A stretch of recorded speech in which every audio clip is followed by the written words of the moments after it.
नितिन, अब देखिए, सबसे पहले तो ये बताइए कि इस कार्यक्रम के दौरान क्या कुछ खास रहा। साथ ही साथ में विपक्ष राम मंदिर में राष्ट्रपति जब उद्घाटन हुआ था तो राष्ट्रपति को ना बुलाने को लेकर के भी कई तरह के सवाल उठाता हुआ नजर आता था। तो विपक्ष की भी आवाज बंद करने का काम अब राष्ट्रपति के इस दौरे के बाद होता हुआ नजर आ रहा है।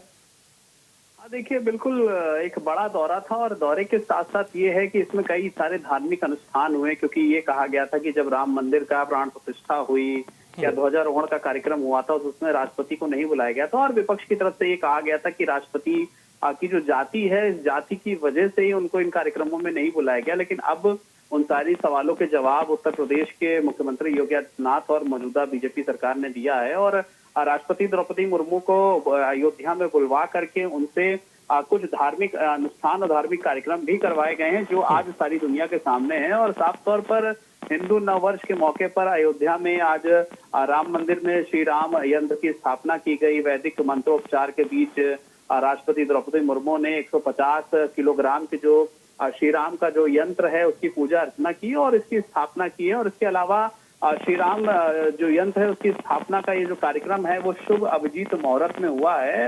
और इस आयोजन में शामिल होने के लिए राष्ट्रपति द्रौपदी मुर्मू अयोध्या पहुंची थी। राष्ट्रपति मुर्मू का ये जो अयोध्या के महर्षि वाल्मीकि इंटरनेशनल एयरपोर्ट पर खुद मुख्यमंत्री योगी आदित्यनाथ और उत्तर प्रदेश की राज्यपाल आनंदीबेन पटेल ने स्वागत किया। दोनों डिप्टी सीएम वहां पर मौजूद थे, ब्रजेश पाठक, केशव प्रसाद मौर्य।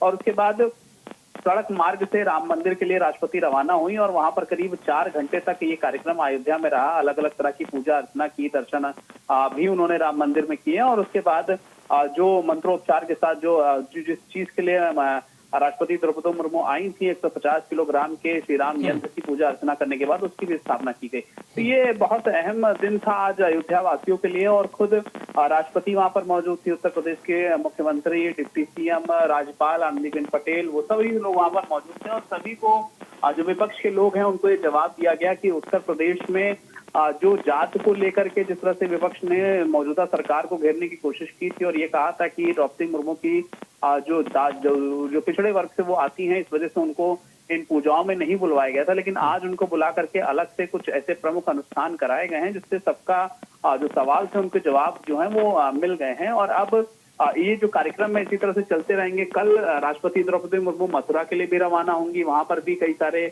ऐसे पूजा अर्चना के काम जो हैं वो उसमें शिरकत करने वाली हैं। इस्कॉन मंदिर जाएंगी, प्रेम मंदिर जाएंगी। इसके अलावा प्रेमानंद जी महाराज से भी उनकी मुलाकात का समय जो है वो निर्धारित किया गया है। तो इस तरह के जो बड़े कार्यक्रम हैं, बड़े दर्शन पूजन है वो भी होने वाले हैं। और नीम करौरी बाबा के जो आश्रम है वहां पर भी वो जाएंगे। तो कुल मिलाकर के राष्ट्रपति द्रौपदी मुर्मू का ये जो धार्मिक महोत्सव, धार्मिक दौरा जो है ये अपने में काफी अहम माना जा रहा है और इसमें कहीं ना कहीं मौजूदा सरकार ने विपक्ष को पूरी तरह से जवाब दिया। बहुत बहुत शुक्रिया नितिन, तमाम जानकारी साझा करने के लिए।